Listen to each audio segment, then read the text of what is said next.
Putin turns to North Korea deal to avoid new mobilization in Russia. UK prepares proposals for strikes deep into Russia as part of victory plan. And how Russia attacks Ukraine with 136 drones.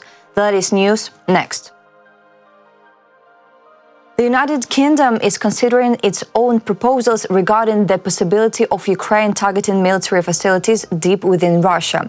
These proposals are being developed as part of a victory plan, according to the Commander-in-Chief of the Armed Forces of Ukraine, Alexander Syrsky. The Commander-in-Chief of the Armed Forces of Ukraine held a phone conversation with the Chief of the Defense Staff of the United Kingdom. Admiral Sir Tony Radakin. Syrsky briefed his counterpart on the battlefield situation. The commanders also discussed strikes on Russian military facilities. We specifically discussed the potential to strike enemy military facilities in operational and strategic depth. Currently, the British side is working on its own proposals within the practical implementation of the victory plan. The Commander-in-Chief also drew the UK's attention to violations of international humanitarian law and war crimes committed by Russian forces, as well as attacks on Ukraine's critical infrastructure and the indiscriminate mass bombardment of civilian targets. According to Syrsky, the main priorities of Ukraine-UK cooperation remain the supply of military equipment and weaponry, personal training, and enhancing the effectiveness of high-tech weaponry. About restrictions on strikes into Russia, allies have imposed restrictions on Ukraine regarding the use of long-range weapons, specifically limiting strikes on targets deep within Russia. This pertains to the US and the UK, which have provided Ukraine with long-range missiles. The Kremlin is leveraging a recent comprehensive strategic partnership agreement with North Korea to delay further waves of mobilization in Russia for as long as possible, according to the Institute for the Study of War. The institute noted that it could not confirm reports about the creation of a battalion of 3,000 North Korean citizens to conduct Russian military operations in the Kursk region, nor the desertion of a group of North Korean soldiers. Instead, the report recalled that on October 14th, Russian President dictator Vladimir Putin submitted the text of the Treaty on the Comprehensive Strategic Partnership between Russia and North Korea, signed in June 2024, for ratification in the Russian State Duma. It was noted that Kremlin spokesperson Dmitry Peskov emphasized in a comment to TASS that the treaty between Russia and North Korea is unequivocal regarding mutual defense and security cooperation, the ISW states. The Kremlin is likely using the mutual defense provision of the agreement to provide the legal justification for the deployment of North Korean soldiers to the combat zone in Russia in response to the Ukrainian incursion into the Kursk region. ISW has recently observed reports that a small contingent of North Korean personnel was operating near occupied Donetsk city. About replacement of full mobilization. However, according to the ISW, beyond the legal justification, the Kremlin's willingness to reach a mutual defense agreement with North Korea indicates that Putin continues to rely on alternative means of strengthening the military rather than announcing partial or total mobilization. The Institute for the Study of War pointed out that the Russian president, dictator Vladimir Putin, continues to rely on crypto mobilization and the formation of new volunteer units to avoid the internal consequences of total mobilization in society or another wave of partial mobilization. The ISW believes that this dilemma became especially acute for Putin after Ukrainians' incursion into the Kursk region in August 2024, when Russian forces had to address new personal needs driven by the necessity to defend an entirely new front inside Russia itself. Nevertheless, the report continues the Russian president's response to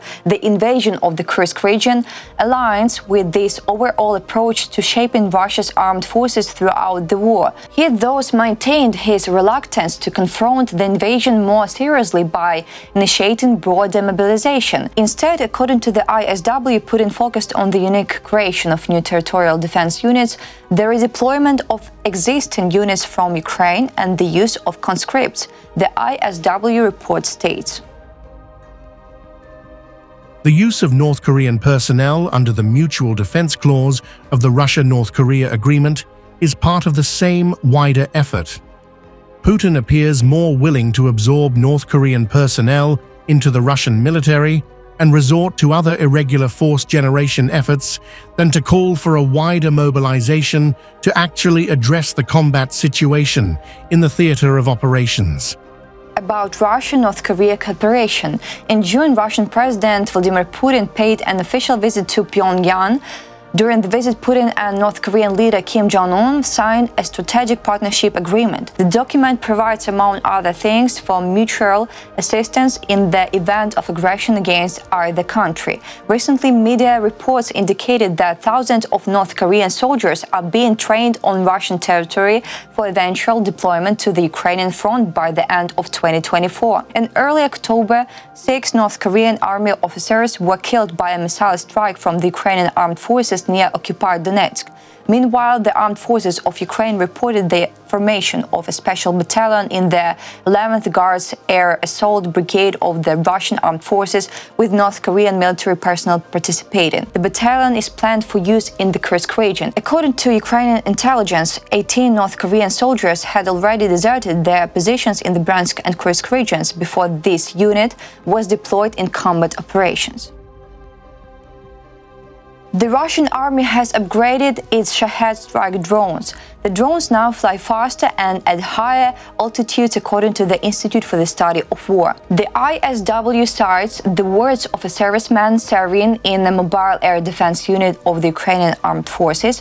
He said the Russian Shahed drones were previously very slow, difficult to maneuver, and could only fly at low altitudes. However, the Russian troops have upgraded the drones' components over time to enable them to fly faster and higher. In contrast, the serviceman noted that Ukrainian mobile fire groups have also improved their equipment and tactics and can effectively neutralize enemy strike UAVs.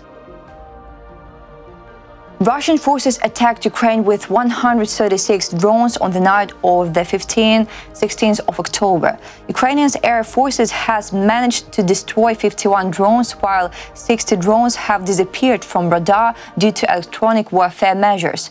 2 returned toward Russia, and over 20 drones are still present in Ukrainian airspace with ongoing combat operations against them. Reported by Ukrainian Air Forces on Telegram, quote, as of 7 a.m., as a result of the combat efforts, 51 enemy UAVs were downed in Sumy, Черкаси, Кіровоград, Тернопіль, Херсон, Kharkiv, Житомир, Donetsk, Dnipropetrovsk, Mykolaiv, Kyiv, Poltava, Chernihiv, and Chernivtsi regions. Due to active electronic warfare measures, 60 Russian drones disappeared from radar across different Ukrainian regions. The information is being confirmed. About details, the Russians launched drones from the areas near the Russian cities of Kursk, Oryol, and Primorsk-Akhtarsk. Aircraft, anti-aircraft missile units, electronic warfare systems, and mobile fire groups of the air forces and defense forces have been involved in repelling the attack. In addition, Russian forces struck the Donetsk region using an S-300 400 surface-to-air missile from temporarily occupied territories of the Donetsk region and